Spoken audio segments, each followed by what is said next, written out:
Goeiemôre julle. Ek hoop dit gaan goed by julle vanoggend.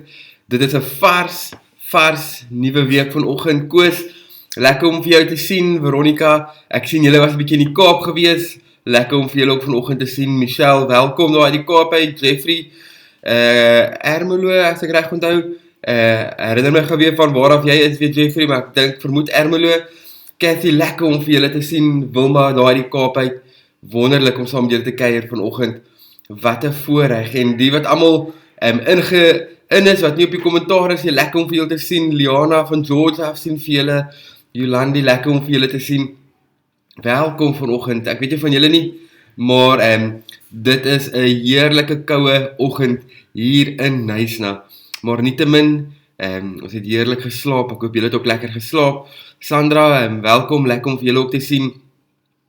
Vriende, ons is besig met Beleef God en ons het die laaste paar weke net heeltyd gejourney oor hoe God besig is om te werk en hoe ons aansluit by hom. As hy Jeffrey, ek wou sê, ek onthou sê iets. Ek het gesê, maar hoe sluit ons aan by God? En julle sal dit glo nie, maar ons is so te sê klaar. Ons maak vanoggend so 'n bietjie klaar en môre vat ek en die Nel saam. Dan begin ons met 'n wonderlike reeks wat ons so opgewonde is oor. Dit gaan oor die name van God. So ons gaan 'n bietjie kyk na al die name in die Bybel oor God, hoe dit gesê is, wat gebeur het, hoekom en waarom en al daai lekker dinge. So ek is verskriklik opgewonde. So as julle graag deel van dit wil wees, asseblief nie die oggende mis nie. Kom leer saam met ons, kom ontdek saam met ons. Dit is altyd lekker om op nuwe maniere saam te ontdek. Leonie, lekker om jou te sien. Welkom. Maar ons sluit vanoggend af met hierdie Beleef God. En ons sê maar wanneer God sê hy gaan iets doen, dan voer hy dit uit. Hy sal seker maak dit word uitgevoer. Ons sien al in Johannes 3 vers 21, dan sê hy hierdie volgende, sê, maar wie volgens die waarheid handel, kom na die lig toe, sodat dit duidelik kan blyk dat sy dade in gehoorsaamheid aan God gedoen is. So, God maak seker dat wanneer ons in die lig wandel, wanneer ons in die waarheid wandel, wanneer ons sy wil is, gaan ons wat gehoorsaam is, gaan mense kan sien dat ons doen wat God gesê het ons moet doen. Dit is 'n feit soos 'n koei, dit is wat gaan gebeur. Ons sien in Jesaja, sê hy daarso, ek maak bekend wat gaan gebeur, nog voor dit gebeur, wat ek besluit, voer ek uit. Wat ek wil, doen ek. So dit is wat geprofeteer is, dit is wat die profete daai tyd gesê het gaan gebeur, en daai tyd het hulle eintlik voorspel of geprofeteer dat daar 'n Messias gaan kom. En so waar het dit gebeur? Ons leef vandag dan in daar. Maar ons sien dan vir Paulus. Paulus kom nou. Ons sien vir Moses. Moses kom by die brandende bos aan. En dan sê hy maar, Here, help my asseblief hierso. Ek weet nie lekker wat hier gebeur nie. En dan baie keer vra ons vir God, God gee vir ons 'n bewys sodat ons kan weet dit is U. En my name, Moses vra vir God, maar geef my 'n bewys dat ek vir die mense kan sê, dit is U. En dan sê God vir hom, in Eksodus 3 vers 12, sê vir hom, eers wanneer ons die taak gaan uitvoer, en hulle kom terug by die berg, gaan dit die bewys wees. Daar staan ons in Eksodus 3 vers 12, God het geantwoord, ek sal by jou wees, wanneer jy die volk uitgelei het uit Egipte, en julle God by hierdie selfde berg kom aanbid, sal dit vir jou die bewys wees, dat ek is wat jou gestuur het. So, nou dit my nog ons geraak, want baie keer vra ons, God, geef my bewys, geef my 'n teken, geef my dat dit nou is, voordat ek die taak uitvoer. En die Nel het laaste week bietjie oor gesels, en sê, eers wanneer ons daai tree gee, eers wanneer die volk hulle voete in die Jordaanrivier gesit het, eers wanneer Moses sy kierie opgerig het, gebeur die wonderwerk, en Moses moes in hierdie geval, moes hy geweet het, maar ek moet eers gaan, voor ek bewyse kry. Ek moes eers die gehoorsaamheid uitvoer. En dit het al baie keer gebeur in my eie lewe, dat ek onseker was om hierdie roete te gaan, of daardie roete te gaan, of hoe dit ook al sê, en dan vir God gevra, God, geef my 'n teken. Maar dis wanneer ons terugkyk, wanneer ons sien, maar hierdie was goed. Die bewyse is daar, die bewyse is daar, dat dit wat ek gedoen het, goed en reg was. En dit is presies wat hier met Moses gebeur het. Moses vra vir bewyse, en dan sê God vir hom, gaan, wees gehoorsaam, maar wanneer jy terugkom, weer dat dit die bewys gaan wees, dat as jy hier gaan kom, en jy my aanbid, dit gaan die bewys wees.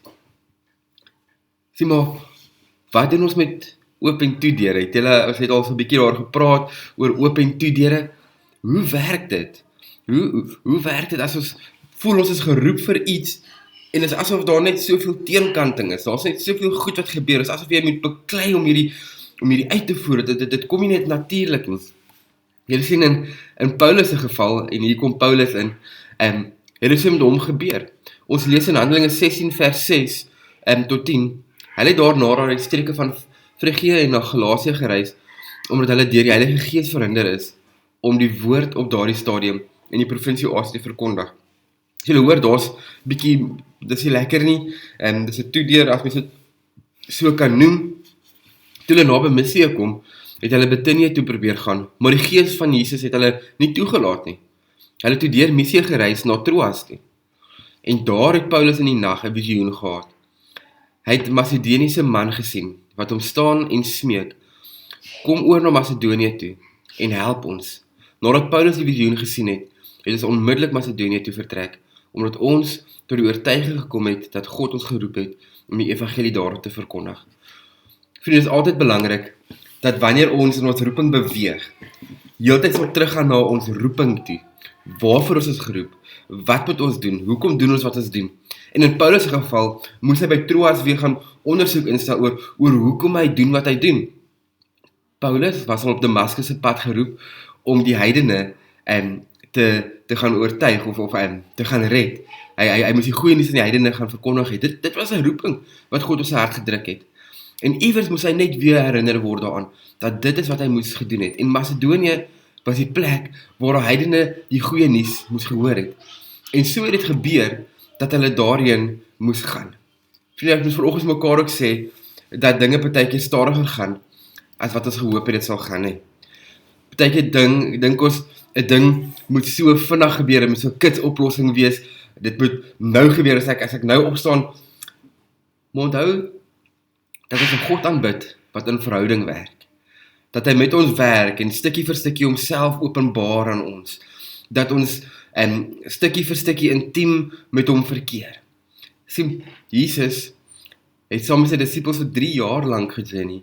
En aan die einde van die 3 jaar sê hy nog steeds, ek kon nie vir julle geleer het dat ek wou leer nie, maar ek weet dat die Gees van hier af saam met julle gaan journey. Saam met julle gaan journey en saam met julle homself openbaar stukkie vir stukkie. Partykeer vat God se werke tyd. Maar ek en jy kan geduldig wag en weet en seker wees dat God besig is om te werk. Ons kan net by hom aansluit. Ons kan net by hom aansluit. Ek sê altyd vir jou, kom ons sit net die een voetjie voor die ander voetjie. Kom ons beweeg net vorentoe. Kom ons hou net aan beweeg. Kom ons gaan net aan. Maar vir my en jou belangrik, dat wanneer ons voor 'n keuse moet staan, altyd sal teruggaan oor hoekom doen ons wat ons doen, te weet dat God sal bevestig waarmee ons besig is. Hy sal dit doen, maar ook seker te weet dat ons vas en seker weet wat ons roeping is en waarmee ons besig is. En wanneer dit stadig gaan, weet dat dit ook oukei is. Weet dat dit ook oukei is dat ons net een voetjie voor die ander voetjie kan sit. Vriende, ek hoop dat jy vanoggend weer bemoedig is, weer reg is vir hierdie week. En miskien het jy 'n tawwe week wat wag. Miskien het jy 'n klomp moeilike gesprekke, moeilike kliënte, moeilike mense, wat ook al jou omstandighede is. Weet dat jy geroep is om daar te wees waar jy tans is. Sit een voetjie voor die ander voetjie. Kom terug na dit wat God op jou hart gedruk het. Wees lief vir die mense, wees lief vir jou familie, wees lief vir almal om jou. Jacques, ek sien jy het bygekom. Welkom, welkom, welkom. Ek hoop, vriende, dat julle 'n ongelooflike, heerlike week sal hê. Mag jy die guns van die Here beleef. Mag jy weet dat jy syne is. Mag jy weet dat hy deur jou wil werk. Daai is vir my so crazy, dat hy my en jou kies. Dat hy my en jou kies om deur ons te werk, om deur ons hierdie wêreld te verander. Ek voel sommer extra belangrik as ek dit hoor vanoggend. Weet dat hy jou gekies het om hierdie wêreld 'n beter plek te maak, dat hy deur jou wil werk. Groei in intimiteit, groei in verhouding, vat die tyd, wees rustig en geniet die lewe. Vriende, ons sien vele môre, ons sluit dan hierdie reeks af en Woensdag begin ons met ons splinter nuwe reeks oor die name van God. Ek sien so baie uit. Ons het 'n inrydiens op Sondag gehad. En wat 'n ongelooflike lekker geleentheid was dit hier gewees. Hierdie kinders het lekker pakkies gehad wat hulle gedoen het in die karre, saam gekuier in die karre, ons het lekker saam gehoorship, terwyl die mense in die karre gesit het. Het was so lekker gewees om julle almal te sien. Bennet, julle het sommer daar aangekom met julle hele kombi vol mense. Dit was so lekker om saam met elkeen van julle te kuier. Vriende, hê 'n goeie week. Mag dit met julle goed gaan. Ons sien julle môreoggend.